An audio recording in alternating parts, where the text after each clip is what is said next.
Yang saya suka dari melakukan perjalanan adalah kutemui orang-orang baru, salah satunya bertemu dengan Mas Pur ini. Local boys atau warga lokal yang merupakan sang pionir menawarkan perjalanan ke Taman Nasional Meru Betiri, termasuk jeep, perahu, dan homestay yang di dalamnya ada cerita perjuangan dalam membangunnya.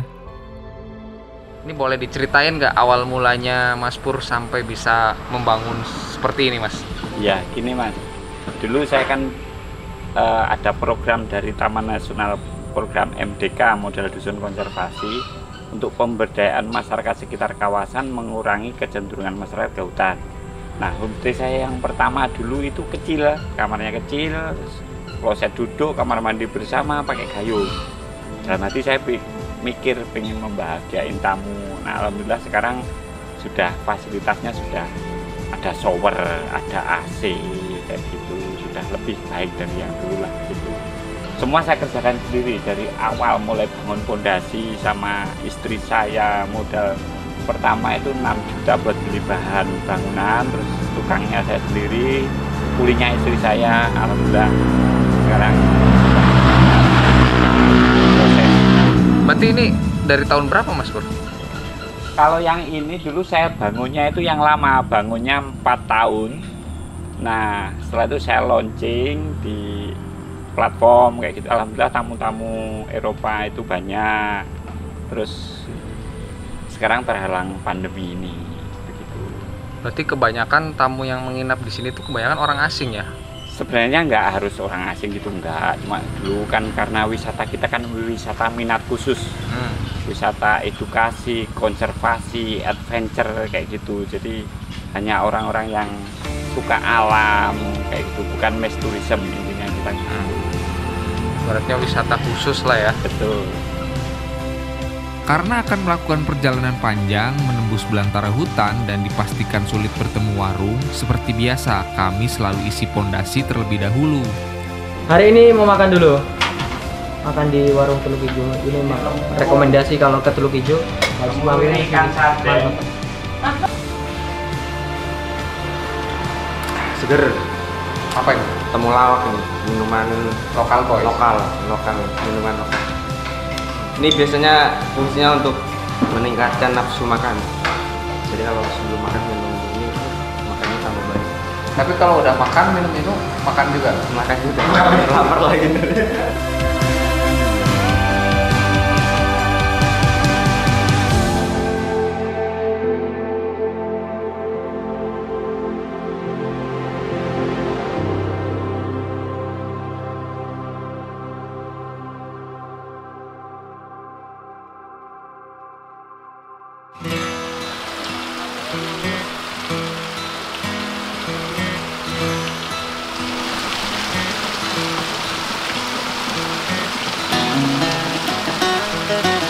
Setelah perut sudah terisi kenyang, kami disambut hujan deras. Tapi ternyata hujannya cuma lewat aja kawan-kawan.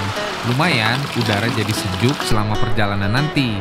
Kami semua langsung bersiap untuk memulai perjalanan. Sekitar jam 13.30 atau jam setengah 2 siang, jeep yang kami tumpangi mulai meninggalkan Java Turtle Lodge. Meru Betiri, kami datang.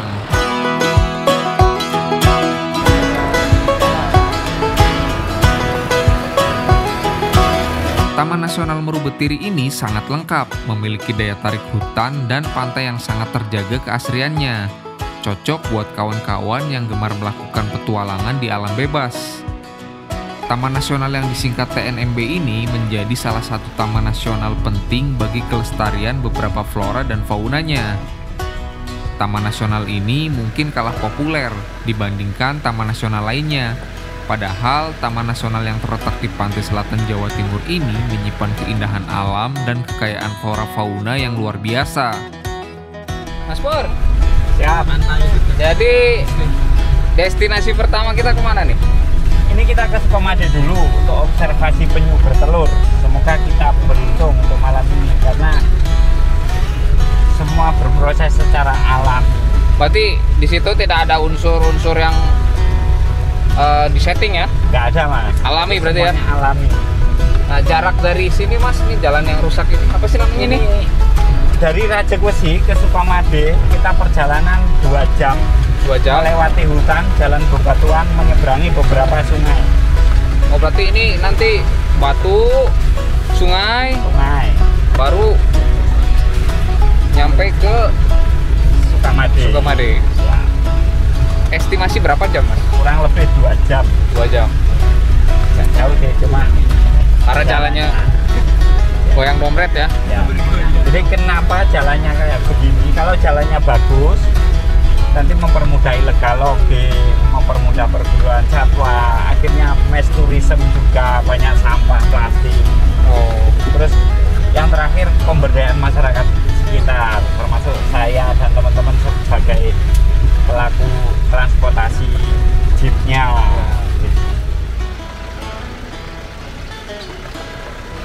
Menjelajah Taman Nasional Murubetiri nggak bisa naik sembarangan kendaraan, harus dengan kendaraan dengan spesifikasi khusus, yakni seperti mobil 4x4 ini.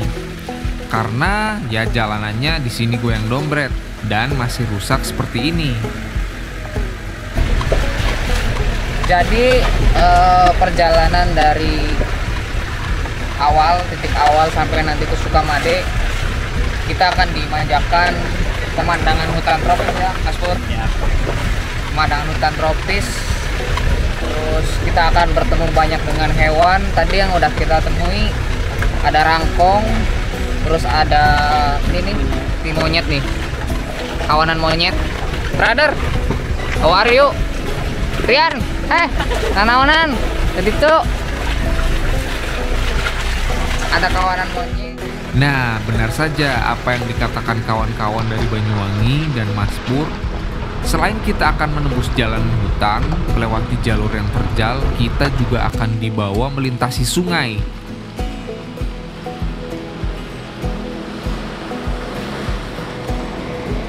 Nah, ada 3 sungai yang harus kami lewati.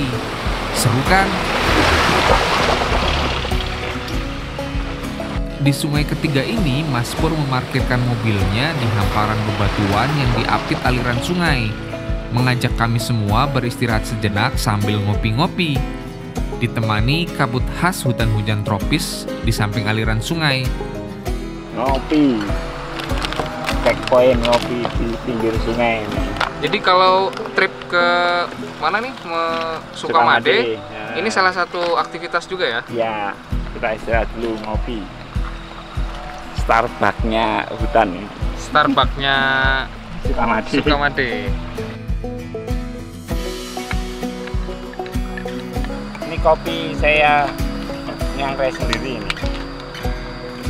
Sekarang lagi ngopi-ngopi pinggir sungai. Cuman malam nggak terlalu kelihatan. Mungkin kalau sore besok pagi bisa lihat sungainya. Tapi mantep sih ngopi. Kopinya bisa dicobain? Kopi apa itu? Kopi asli Sukamade. Kopi robusta sini kayaknya.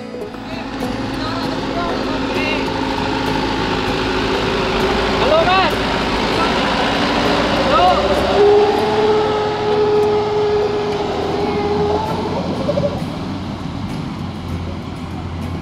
Kalau metik dorong, kalau lampu gini enggak, paksa aja kalau Terjang aja ya? terjang aja. atau kasih plastik itu enggak? Enggak, Berarti kalau metik dimatikan ya maksudnya. ya dimatikan, Tapi didorong. dorong. Karena hari sudah mulai gelap dan rintik hujan mulai turun, kami kembali melanjutkan perjalanan. Semangat, Pak Toto! Jalur selanjutnya melintasi perkebunan karet dan perkebunan warga. Setelah itu baru bertemu Dusun Sukamade, desa terakhir sebelum kita sampai ke destinasi tujuan, yaitu Pantai Sukamade.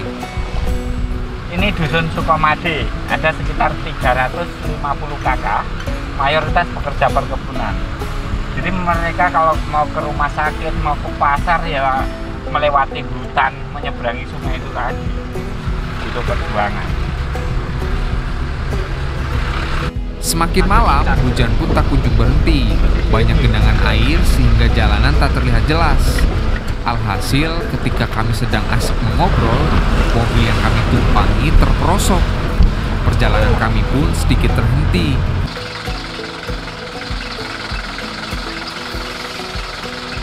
Amblas, Jadi gimana?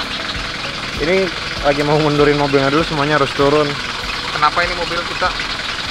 Jadi lihat tuh banyak genangan air, nggak kelihatan karena terlalu gelap. Jalur jeblos ya?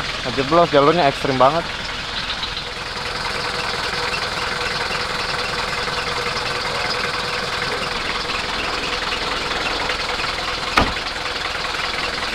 Gimana ini, Mas Pur? Siap. Aman?